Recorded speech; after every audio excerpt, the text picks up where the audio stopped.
around, so we've been able to work with over the last 15, 25 years, is Mike Mignola. His Hellboy books have been a huge part of our line, and he's been focused on expanding the Hellboy universe all this time. We're going to be launching a new book with him, a new character unrelated to the Hellboy universe. He published a novel a couple of years ago with Christopher Golden, who we worked with a lot on various things, and we're going to be bringing involvement of novels and comics. But his book told the story around the period of World War I about an occult detective kind of at the end of his career, and it referred to a lot of crazy adventures over the years before that. In the comic, Mike and Chris are going to write the book and delve into that history for the year. So we're really excited about that. We're looking to launch that beginning of next year with the artist Ben Stenbeck, who's working with Mike on Witchfinder.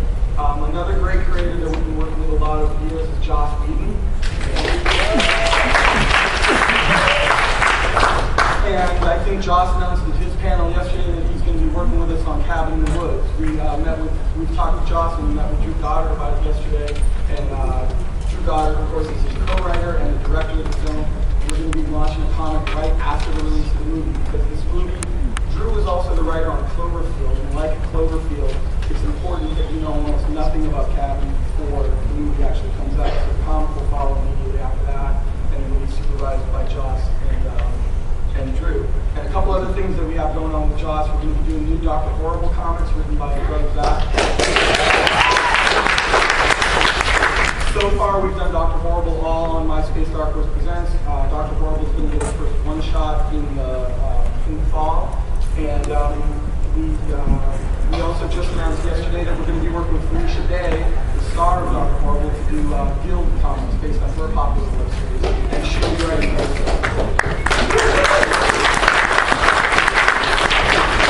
One of the other spectacular award-winning creators that we've been working with for a long time is Eric Powell. Eric, can you come up?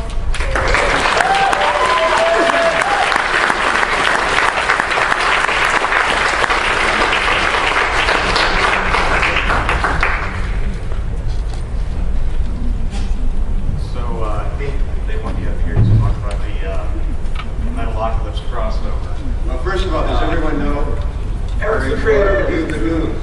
He's not the Goon. I love Metalocalypse, and I have for a long time been wanting to do a crossover that kind of deconstructed a crossover. That made absolutely no sense. He did it. But you can all thank me now because I believe Dark Horse is going to be doing a series of Deathlock comics.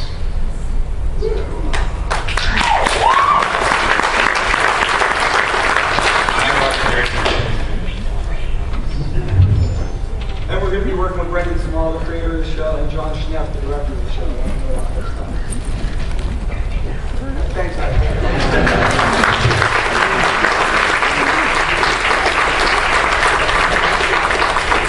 When Eric said that he wanted to do this, it was a lot of negotiation, but when Eric says he wants to do something, we know he's going to do it, so we have to go figure out how to make the deal, because he's just going to do it. So we finally got it done.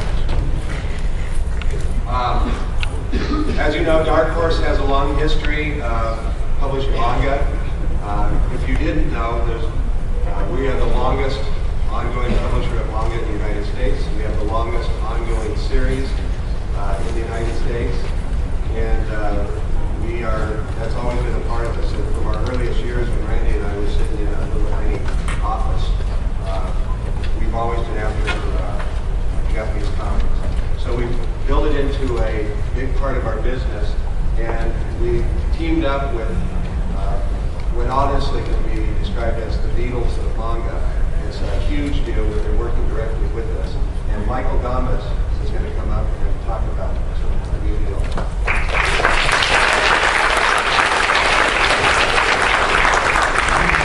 So as you know, we released, or maybe you don't know, we released Clover, one of the Planet Classics, about 3 weeks ago to great critical and commercial success, and we're very happy about that. Do people know who the Clamp is?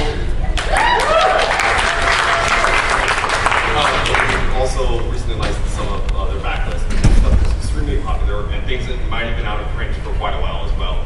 So starting in spring of 2010, we'll be releasing Chobits, which I believe most folks have heard of. They've ever red manga before. The Toads will be collected into 2 large omnibus editions. It was originally 8 volumes, so the books themselves would be about 800 pages apiece. So there's some really exciting stuff there. Following that, we'll be releasing Card Captor Sakura, which was 12 volumes, and that will be collected into 4 large volumes as well. And all this stuff is really value priced. And we have Carl Horn, some of the other great editors at Dark Horse working on these books, and they're just going to look fantastic. So I think they'll look a lot better than their original releases, and we always aspire to have them to look just as good, if not better than the Japanese releases.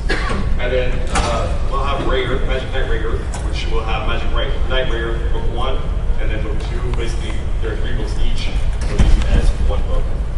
But there'll be other things, other announcements for other series as well next year, so please stay tuned for that. Okay.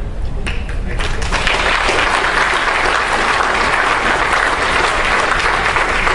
We build a very close relationship with CLAMP, as we have with all our